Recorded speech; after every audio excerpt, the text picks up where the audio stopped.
was in Chancery Lane at about 9 in the evening.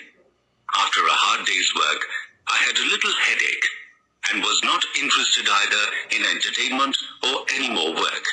I decided to move away from the noise and go down to the embankment and rest my eyes and cool my head by watching the multicolored lights upon the river.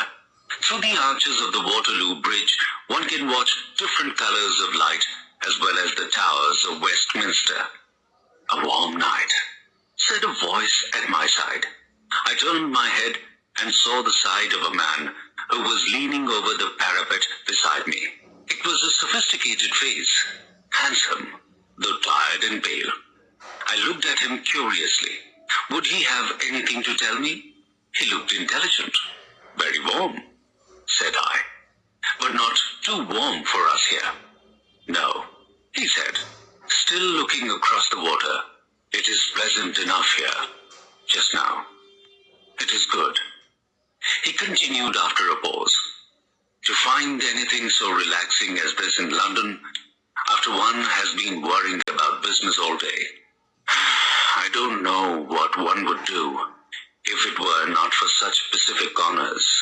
He spoke with long pauses between the sentences.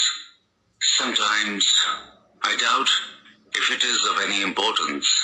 I feel like throwing away everything, name, wealth, and position, and do some small business." He became silent. I looked at him in astonishment. If ever I saw a man hopelessly poor, it was the man in front of me. He was ragged and he was dirty, unshaven and unkempt. He looked as though he had been left in a dustbin for a week, and he was talking to me of the wearisome worries of a large business. I almost laughed outright.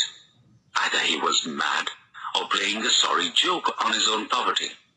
"The disadvantage of being in a high position," said I, "is that you have to work hard and have to worry a great deal. But the advantage is that you can help the poor. That gives a lot of satisfaction." He looked at me and said, "You won't understand." After a moment's silence, he spoke again. "No doubt it is very strange. You will not believe me even when I tell you. I feel it is quite safe to tell you, and it will be a comfort to tell someone. I really have a big business in hand, a very big business. But there are problems now. The fact is, I make diamonds." "I suppose," said I, "you are out of work just at present." "I'm tired of people not believing me," he said with irritation. Then suddenly he unbuttoned his wretched coat and pulled out a little canvas bag. It had a cord round its neck. He opened it and took out a brown pebble. "I wonder if you know enough to know what that is." He handed it to me. A year ago, in my free time in London, I had studied for a science degree. So I had a bit of knowledge about physics and mineralogy. This thing looked like an uncut diamond of the darker type. I saw it was too big and had the shape of a regular octahedron. I took out my penknife and I went under the light and tried it on my watch glass. The glass got scratched easily. I looked at it with rising curiosity. It certainly is rather like a diamond. But if so, it is a very big diamond. Where did you get it?